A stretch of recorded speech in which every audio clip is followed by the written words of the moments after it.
तो hello guys, मेरा नाम अमरीश और आप देख रहे हैं मेरा चैनल मंटू रिएक्शन। तो आज मैं वीडियो लेके आया हूँ वो एक हॉलीवुड मूवी जिसका नाम है in future water is so rare that human drink petrol instead. तो एक हॉलीवुड मूवी है जिसका हिंदी में एक्सप्लेन किया गया है। ये वीडियो कैसा भी मैंने देखा नहीं है, साथ में मिलकर देखेंगे, लेकिन उससे पहले आप वीडियो को लाइक कर देना और चैनल को सब्सक्राइब कर लेना। तो चलिए वीडियो शुरू करते हैं। दोस्तों, एक ऐसी दुनिया है जहां लोग पानी की बूंद बूंद को तरस रहे हैं। डेली का काम बिना पानी के करने पर मजबूर हैं। कैसे करेंगे, क्योंकि उन्हें पीने तक का भरपूर पानी नहीं मिल रहा। लेकिन जैसा हमेशा होता है ना, अमीरों के पास चाहे दुनिया में कैसी भी मुसीबत क्यों ना जाए, उन्हें परेशानी नहीं होती। वैसा ही कुछ यहाँ पर भी है दोस्तों। बड़ी बड़ी प्राइवेट कंपनी ने जमीन के अंदर पानी निकालने के लिए मशीन लगा दी है, क्योंकि अभी भी कहीं कहीं ऐसी जगह है जहाँ जमीन के अंदर से पानी निकाला जा सकता है। और उन जमीनों से जितना भी पानी निकलता है उसे शहरों में सप्लाई कर दिया जाता है, जहाँ पर अमीर लोग रहते हैं। लेकिन गरीब लोग बेचारे गाँव में रहने पर मजबूर है। उन्हीं गरीब लोग में होम्स परिवार भी रहता है दोस्तों, जिसमें पिता अर्नेस्ट, माँ कैथरीन, बड़ी बेटी मैरी और छोटा बेटा जेरोम शामिल है। बड़ी मुश्किल से ये परिवार गांव में अपना गुजारा कर रहा था। अर्नेस्ट की काफी बड़ी जमीन भी थी जिसमें उसके पिता खेती किया करते थे, लेकिन पानी की कमी होने की वजह से अर्नेस्ट खेती नहीं कर पा रहा है। उसने सरकार से भी बात की कि मेरी जमीन अभी भी फर्टाइल है, यानी कि पानी मिले तो इस पर फसल उगाई जा सकती है, लेकिन किसी को भी अर्नेस्ट की बात पर भरोसा नहीं है। इसलिए अर्नेस्ट खुद से ही जमीन खोद कर ट्राई करता है कि क्या पता उसकी किस्मत अच्छी हो, उसे पानी मिल जाए, जिससे उसका खेत फिर से हरा भरा हो जाएगा और फसल बेचकर वो पानी की कमी को भी अपने परिवार के लिए पूरा कर लेगा। दोस्तों, एक दिन की बात है कि अर्नेस्ट के खेत में जहाँ उसने पानी निकालने के लिए मशीन लगाई थी, वहाँ पर दो चोर आ जाते हैं जो उस मशीन को चुराने आए थे। अर्नेस्ट तुरंत ही गन लेकर वहाँ पहुँचता है और चोरों को जैसे ही पता चलता है कि अर्नेस्ट यहाँ पर आ चुका है, वो लोग बहाना करने लगते हैं कि हम तो बहुत दूर से आए हैं, थोड़ा पानी मिल जाता तो आपकी मेहरबानी होती। पर दोस्तों, तभी वो चोर मौका देखकर अपने पास रखी गन निकाल लेते हैं ताकि अर्नेस्ट को शूट कर पाए। लेकिन अर्नेस्ट का पाला तो ऐसे चोरों से डेली पड़ता था, इसलिए वो तुरंत ही उनके शॉट करने से पहले ही गन चलाकर उन्हें वहीं पर ढेर कर देता है। देखा दोस्तों, ऐसा हाल हो गया है पानी के लिए कि एक दूसरे की जान लेने पे तुले हुए हैं लोग। अर्नेस्ट अपनी मशीन को चेक करने आता है, लेकिन बेचारे को पता चलता है कि यहाँ से जो थोड़ा बहुत पानी निकलता था वो भी खत्म हो चुका है। इसका मतलब कि अब उसे दूसरी जगह फिर से गड्ढा खोदकर मशीन लगानी होगी ताकि वहाँ से पानी निकाला जा सके। अर्नेस्ट अब जेरोम के साथ वाटरमैन के पास जाता है। दोस्तों, वाटरमैन ऐसे लोगों का ग्रुप है जो प्राइवेट कंपनी के लिए काम करते हैं, बड़ी बड़ी मशीनों को लगाना ताकि अंदर से पानी निकाला जा सके, और ये पानी शहर में सप्लाई किया जाता है। वैसे अर्नेस्ट इन लोगों को शराब या खाने पीने की चीजें डिलीवर करने का काम करता है। वो शहर से सारी चीजें अपने गधे पर लाद कर लेकर आता है और इन वाटरमैन को दे देता है। उन्हीं वाटरमैन में मैक्स नाम का एक आदमी भी शामिल है, जिससे अर्नेस्ट की थोड़ी अच्छी पहचान होती है। अर्नेस्ट मैक्स से कहता है कि देखो भाई, तुमने यहाँ बड़ी मशीन लगाने का काम शुरू कर दिया है। यहाँ से थोड़ी दूर मेरा खेत है जहाँ पानी आता था वैसे, लेकिन तुम्हारे यहाँ वो बड़ी मशीन लगाने की वजह से जो थोड़ा बहुत पानी मेरे खेत को मिलता था, अब वो भी बंद हो गया है। क्या तुम अपनी इन बड़ी मशीनों की लाइन दूसरी जगह नहीं लेकर जा सकते? मैक्स कहता है कि ये तो मेरा काम नहीं है, तुम्हें बात करनी है तो तुम हमारे बॉस से जाकर कर सकते हो। अर्नेस्ट को पता होता है कि बॉस तो उसकी सुनने वाला है नहीं, इसलिए वो बेचारा अपना छोटा सा मुंह लेकर जेरोम के साथ घर आने के लिए निकल आता है। लेकिन जब इंसान की किस्मत खराब हो तो उसके साथ बुरी चीजें होने में टाइम नहीं लगता। ऐसा ही अर्नेस्ट के साथ भी हो जाता है। आते समय उसके गधे का पैर पत्थर से टकराने की वजह से वो नीचे गिर जाता है और गिरने की वजह से उसकी एक टांग टूट जाती है। बेचारा गधा प्यास से पहले परेशान था, टांग टूटने से उसको और तड़पन होती है, इसलिए अर्नेस्ट उसकी तकलीफ को खत्म करने के लिए मजबूरन उससे वहीं मार डालता है। दोस्तों, क्या करता बेचारा। इसके बाद वो एक ऑक्शन हाउस में आता है जहाँ पुराने रोबोट्स को रिपेयर करके बेचा जाता है। अर्नेस्ट ऐसे एक रोबोट को खरीदने आया था ताकि आगे से वो डिलीवरी का काम संभाल पाए। साथ ही ऑक्शन में फेलम नाम का बंदा भी रोबोट पर बोली लगाने आता है, लेकिन आखिर में अर्नेस्ट को वो रोबोट मिल जाता है, जिसे पाकर अर्नेस्ट और जेरोम बड़े खुश होते हैं कि चलो कुछ तो काम की चीज आई हाथ में। इसके बाद दोनों हॉस्पिटल आते हैं जहाँ कैथरीन रहती है। कुछ समय पहले एक दुर्घटना का शिकार हो गई थी कैथरीन, इसलिए वो चल फिर नहीं पाती, इसलिए हॉस्पिटल में वायर के जरिए कैथरीन को रखा जाता है। वायर मतलब जो कैथरीन को चलने में मदद करते हैं। अब देखिए, अर्नेस्ट के पास इतने पैसे तो है नहीं कि वो वायर का सिस्टम खरीद कर घर लेकर आ पाए, इसीलिए वो और उसके परिवार के लोग हॉस्पिटल में ही कैथरीन से मिलने आया जाया करते हैं। अब हॉस्पिटल के बाहर अर्नेस्ट की मुलाकात रॉबी नाम के बंदे से होती है, जो अर्नेस्ट का बढ़िया दोस्त है, काफी ज्यादा करीबी है। उसके पास तो रहने के लिए घर तक भी नहीं है, साथ ही वो दिमाग से भी थोड़ा कमजोर है, इसलिए अर्नेस्ट उसके पास जो थोड़ा बहुत पानी होता है वो रॉबी और उसके परिवार को दे देता है, क्योंकि भले ही अर्नेस्ट के पास भी पानी की कमी है, लेकिन बंदे का दिल बहुत बढ़िया है यार। अब वहाँ से अर्नेस्ट जैसे ही घर आता है ना, उसके पास फेलम पहुँच जाता है जो उससे कहता है कि मुझे तुम्हारा रोबोट चाहिए, कुछ जरूरी काम है। अर्नेस्ट को पता था कि फेलम एक नंबर का बदमाश आदमी है, वो रोबोट वापस करने में नाटक करेगा। इसीलिए दोस्तों अर्नेस्ट रोबोट देने से साफ मना कर देता है। साथ ही दोस्तों मैं आपको बता दूं कि फेलम और अर्नेस्ट की बेटी मैरी का एक दूसरे के साथ चक्कर चल रहा है। अर्नेस्ट ने कई बार मैरी को समझाया कि वो फेलम से दूर रहे, वो अच्छा इंसान नहीं है, लेकिन मैरी है कि सुनने को तैयार ही नहीं होती। फेलम की वजह से वो तो अपने पिता से भी नफरत करने लगी है। बताओ दोस्तों, माँ बाप कभी गलत होते हैं क्या? जो बच्चे माँ बाप की बात नहीं मानते उनके साथ तो बुरा होता ही है। कहीं मैरी के साथ भी कुछ बुरा ना हो जाए। खैर आगे देखते हैं। अगले सीन में अर्नेस्ट एक और जगह गड्ढा खोद रहा होता है, इस उम्मीद में कि शायद वहाँ से कुछ पानी निकल जाए, लेकिन बड़ी मशीनों के पाइपलाइन के कारण आसपास का पूरा इलाका सूखा पड़ चुका था। इसलिए अर्नेस्ट को यहाँ भी निराशा का सामना करना पड़ता है। साथ ही गड्ढा खोदने के दौरान अर्नेस्ट जेरोम से बात कर रहा होता है। वो कहता है, जब मैं शहर गया था वहाँ मैंने एक लड़की को देखा जिसके बाल तो छोटे हैं लेकिन देखने में बहुत सुंदर है। तुम तो बेटा बड़े हो चुके हो, कहो तो तुम्हारी बात करवा दो उससे। मैं नहीं जानता कि इस हालत में हम कब तक जिंदा रह पाएंगे, इसलिए हमारे पास जो भी पल बचे उन्हें अच्छे से जी लेना चाहिए हमें। और दोस्तों ऐसे ही बाप बेटे आपस में बात करते हुए कुछ टाइम एक दूसरे के साथ बढ़िया तरीके से बिताते हैं। इसके बाद अर्नेस्ट जैसे ही घर आता है, मैरी उससे कहती है, मुझे पैसे चाहिए पापा, मैं फेलम के साथ जा रही हूँ, मुझे यहाँ पर बहुत घुटन हो रही है। अर्नेस्ट कहता है, घुटन हो रही है? मैंने बचपन से तुम्हें पाल पोस के बड़ा किया, सब कुछ देने की कोशिश की तुम्हें, और फिर भी तुम ऐसी बातें कर रही हो। मैरी तो ऊपर से जवाब देती है, कहती है, हम यहाँ पर जी नहीं रहे, सरवाइव कर रहे हैं और मुझे ऐसी जिंदगी चाहिए ही नहीं। अर्नेस्ट के लाख समझाने पर भी जब मैरी नहीं मानती तो अर्नेस्ट मैरी को कमरे में बंद करके खिड़कियों पर कीड़े लगा देता है ताकि वो फेलम से मिल ना पाए। अब अर्नेस्ट जैसे सप्लाईज लेने के लिए शहर जाने वाला होता है,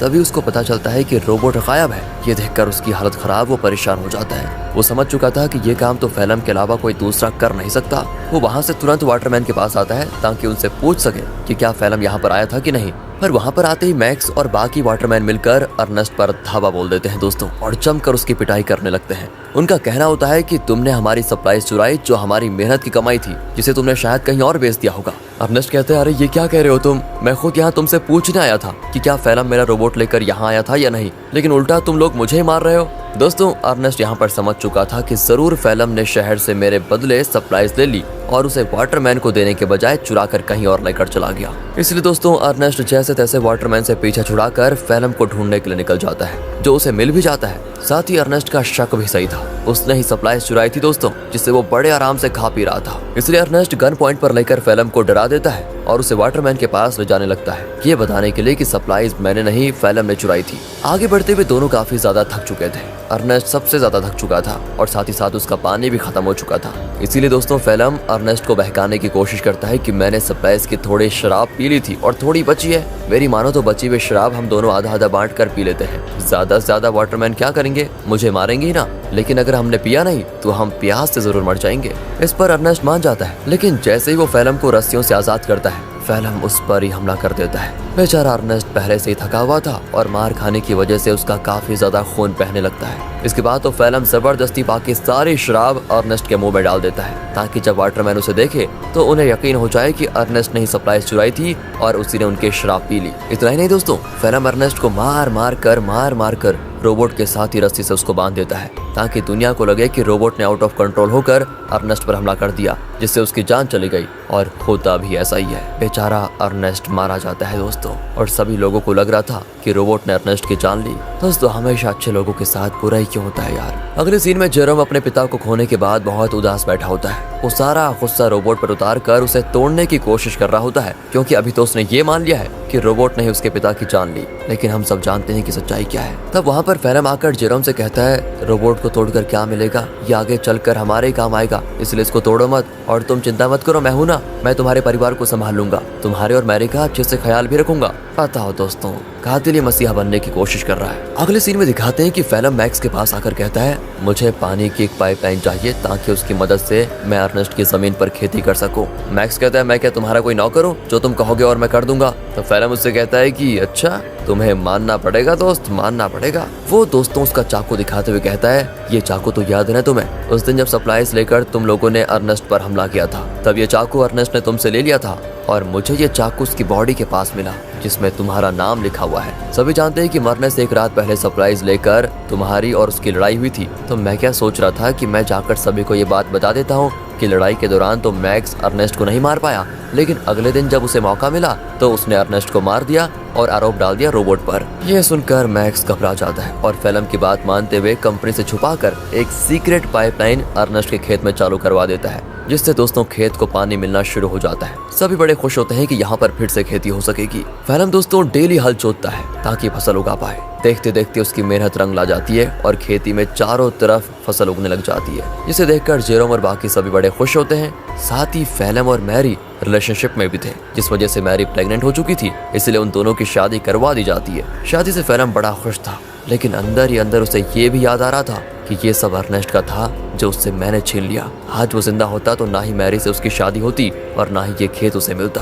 अर्नेस्ट के मरने के बाद फेलम ने उसकी सारी चीजों को दोस्तों अपना लिया होता है, लेकिन ये इंसान यहाँ पर भी नहीं रुकेगा। अभी आप इसके पाप देखिए कितना करता है ये। अगले सीन में बैंक से कुछ कर्मचारी आते हैं जो फेलम के पैरों तले जमीन खिसका देने वाली बात बताते हैं कि जमीन पर तुम्हारी फसल उगी है। उस जमीन को अर्नेस्ट ने गिरवी रखा था, वो तो मर गया, इसलिए अब ये जमीन बैंक की होती है और इसमें जो फसल उगी है वो भी बैंक के पास ही जाएगी। फेलम कहता है नहीं, ऐसा नहीं हो सकता, ये बात तुम्हें पहले बतानी चाहिए थी जब यहाँ पर फसल नहीं उगी थी उस समय, और अगर तुम पहले बता देते तो मैं कोई दूसरी जमीन देख लेता। लेकिन दोस्तों बैंक वाले नहीं मानते, वो कहते हैं कि 1 हफ्ते के अंदर अगर पैसे नहीं मिले तो इस जमीन को तुम भूल जाना। इतना कहने के बाद वो चले जाते हैं। फेलम तो परेशान हो चुका था कि अर्नेस्ट ने तो मुझे बेवकूफ बना दिया, बेकारी कहेगा, जमीन तक गिरवी रखिए, बताओ अब पैसों का बंदोबस्त कैसे कर पाऊंगा। बताओ दोस्तों, ये तो वही बात हो गई, उल्टा चोर कोतवाल को डांटे। खैर अब फेलम जेरोम से कहकर रोबोट ले जाने लग जाता है। वो कहता है मैं रोबोट को बेचने जा रहा हूँ ताकि इससे मिले पैसों से बैंक वालों का उधार चुका पाऊँ। लेकिन दोस्तों फेलम शरीफ आदमी नहीं था। वो रॉबी के पास आता है, वही रॉबी दोस्तों जो काफी ज्यादा करीब है, और वो उसे बहाने से साथ में ले जाता है कि मेरे साथ चलो, मैं तुम्हारे लिए पानी वगैरह का बंदोबस्त करता हूँ। इसीलिए बेचारा रॉबी अपने बच्चे को लिए फेलम के साथ चला जाता है। लेकिन मैंने कहा था ना दोस्तों, फेलम के पापों का घड़ा भरा नहीं है। वो धोखे से बेचारे रॉबी के बच्चे को बेच देता है, जिनसे मिले पैसों को वो बैंक वालों को दे देगा। अब इसकी खबर जैसे रॉबी को रखती है, वो फेलम से झगड़ा करने की कोशिश करता है, लेकिन जहाँ पर फेलम ने बच्चे को बेचा था वहाँ झगड़ा वगैरह करने का रूल नहीं होता। बच्चा बिक गया तो डील कभी नहीं टूटेगी, इसलिए वो बदमाश लोग रॉबी को शूट करके मार देते हैं दोस्तों। साथ ही वो फेलम को भी शूट करने की कोशिश करते हैं, क्योंकि उन्हें तो लगा था कि फेलम रॉबी की परमिशन के साथ उसके बच्चे को बेच रहा है। इसलिए फेलम जैसे तैसे अपनी जान बचाकर दोस्तों वहां से भाग ही जाता है। साथ ही वो रोबोट को वहीं छोड़ देता है, क्योंकि उसे जेरोम को भी तो बताना है कि ये पैसे बच्चे को बेचकर नहीं बल्कि रोबोट को बेचकर आए हैं।